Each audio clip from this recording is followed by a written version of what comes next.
आता इथे आहे ही खुरासणीची भाजी आलेली आहे, तिची भाजी करायची आहे। खुरासणी म्हणजे काय तर हे एक तेल बी आहे ज्याला कारळे असं म्हणतात, आमच्याकडे आम्ही त्याला खुरासणी असं म्हणतो।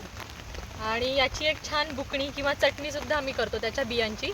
पण सध्या त्याची ही भाजी, हा जो त्याचा वरचा पाला आहे तो घेतोय आणि मग त्याची अतिशय छान अशी पालेभाजी भाकरीसोबत खायला होते। हे बघा, थांबा तुम्हाला आता इथे तोडून दाखवते। इथे बरीच हे जे आहे हे सगळं खुरासणी वाढलं, इथे ही सगळी आहे ती खुरासणी।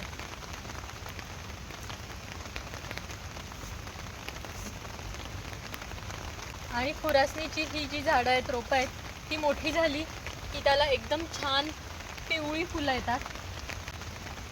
कोवळी कोवळी पानात न्यायची, तीच वरून काढून घ्यायचं। छान आपल्या शेतातल्याच भाज्या घ्यायच्या घरी, त्याची छान भाजी बनवायची, भाकरीसोबत खायची। बाहेर पाऊस आणि समोर गरमागरम जेवण।